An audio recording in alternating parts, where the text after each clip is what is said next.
बिस्मिल्लाहिर्रहमानिर्रहीम, अस्सलाम वालेकुम। मैं हूं मखदूम शहाबुद्दीन। 28 जनवरी 2026 बुध का दिन। नाज़रीन किराम, मशरिक़ वस्ता हाई अलर्ट पर है। अमरीका और ईरान के ड्रोन इस वक्त पर्शियन गल्फ, खलीज फ़ारिस और आबनाए हुर्मज़ वहाँ पर सर्वेलेंस कर रहे हैं। ईरान ने भी अपनी जंगी तैयारियाँ उरूज पर पहुँचा दी हैं, तो वहीं दूसरी जानब नेतन्याहू ने भी रात गए एक बड़ा ऐलान किया है। 12 बड़ी डेवलपमेंट्स हैं गुज़श्ता रात की और पिछले चंद घंटों की जो आपके सामने रखनी है। इसके साथ ही साथ 80,000 शाहिद ड्रोन्स। ईरान के हवाले से ये क्लेम आ रहा है कि वो इस वक्त तबाही मचाने के लिए तैयार हैं। तो वहीं दूसरी जानिब पिछले दिनों रूस, बेलारूस और चीन से आने वाले मिलिट्री कार्गो तैयारे दर्जनों के हिसाब से जो ईरान में लैंड हुए। अब इस्फहान में एक पुरस्रार धमाका होता है और ईरान के अंदर से सोर्सेज ये क्लेम कर रहे हैं कि शायद अब ईरान जो है उसने S-400 मिसाइल डिफेंस सिस्टम जो है वो मैदान में उतार दिया है।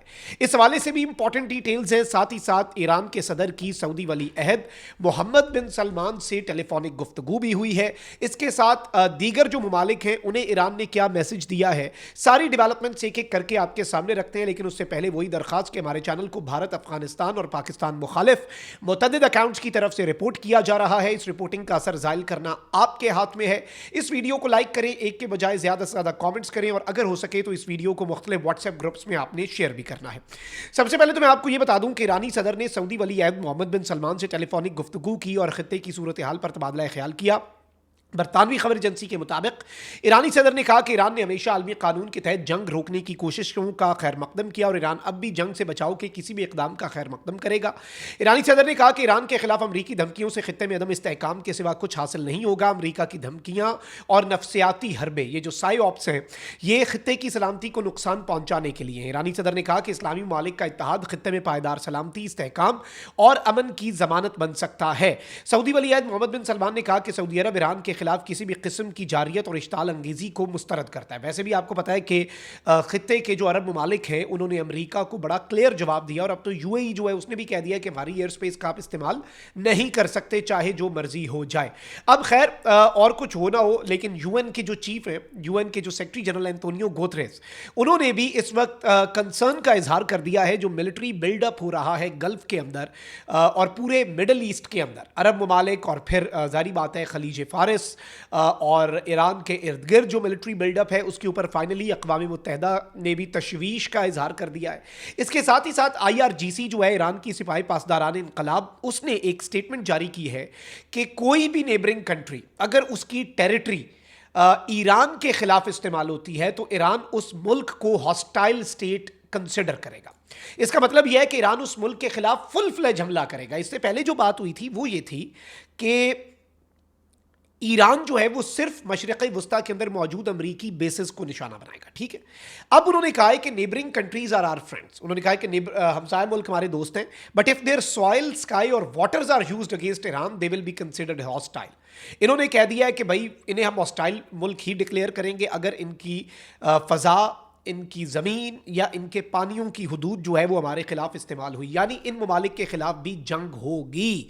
अच्छा, इसके साथ ही साथ तेहरान की सड़कों पर कुछ बैनर्स लगे हैं और उसमें अंग्रेज़ी और हेब्रू, वो दो ज़ुबानें जो अमेरिका और इसराइल में बोली जाती हैं, उनमें कुछ मैसेजेस लिखे गए हैं और बड़ी तादाद में ताबूत हैं और ताबूत जो हैं उन पर अमेरिका का झंडा है और इसराइल का झंडा, यानी उन्होंने अलामतन ये इशारा दिया है कि अमेरिकी और इसराइली जो फौजी हैं वो मारे जाएंगे और साथ लिखा गया है watch out for your soldiers, अपने फौजियों की हिफाजत कर लो। अब ये भी ईरान की तरफ से एक मैसेज है और ईरान के अखबारों तक में ये जो मैसेज है वो कम्युनिकेट किया जा रहा है।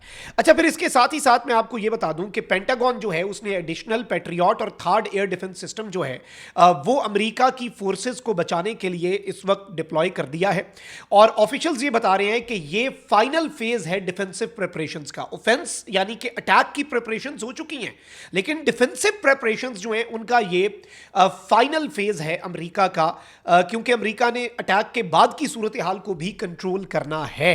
अच्छा, इसके साथ ही साथ नेतन्याहू ने कहा है कि Trump will decide what he will decide. Decide, Trump ने जो फैसला करना है वो करना है। Israel will decide what we will decide, Israel वो करेगा जो हम करेंगे, हम फैसला करेंगे। We are prepared for any scenario, हम किसी भी मंजरनामे के लिए तैयार हैं। If Iran makes the mistake and attacks us, अगर ईरान ने गलती की और हमारे पर हमला किया, it will met with the response that it can not even imagine. Iran के वहमो गुमान में भी नहीं होगा कि हम क्या जवाब देंगे।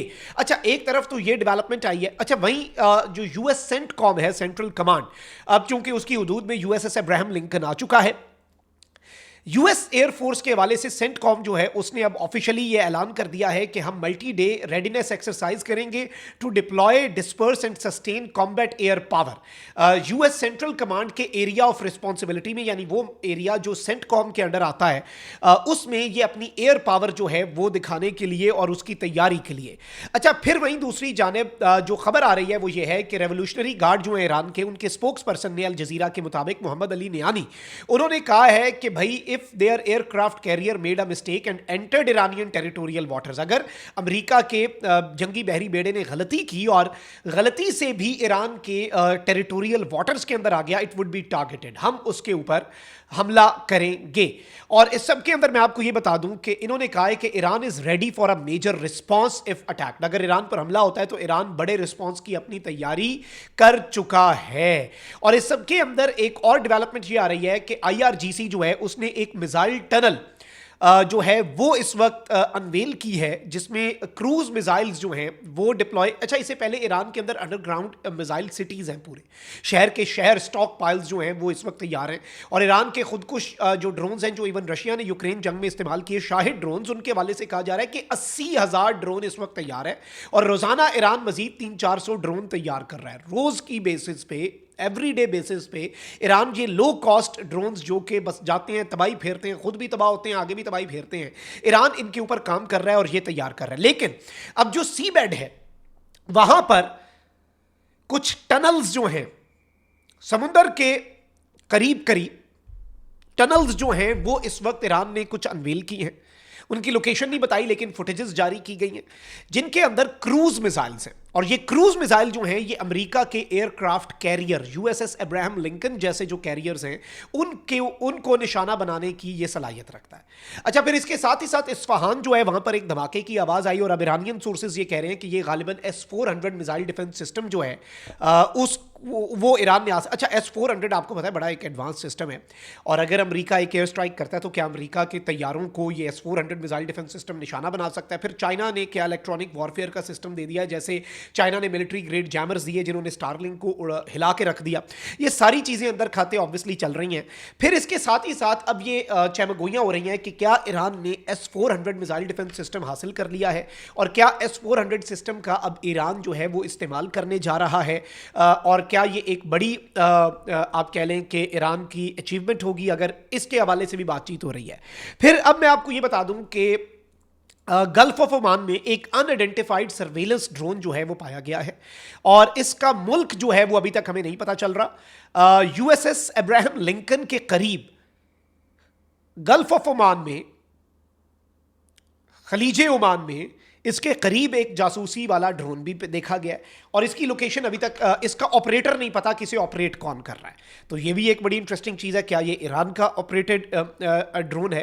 क्योंकि इससे पहले आबनाए हुर्मज़ पे अमेरिका और ईरान के ड्रोन सामने सामने आए, तो ये भी एक बड़ी डेवलपमेंट है और ईरान शायद अपनी तैयारियां बड़ी तेज़ी से आगे लेकर चल रहा है।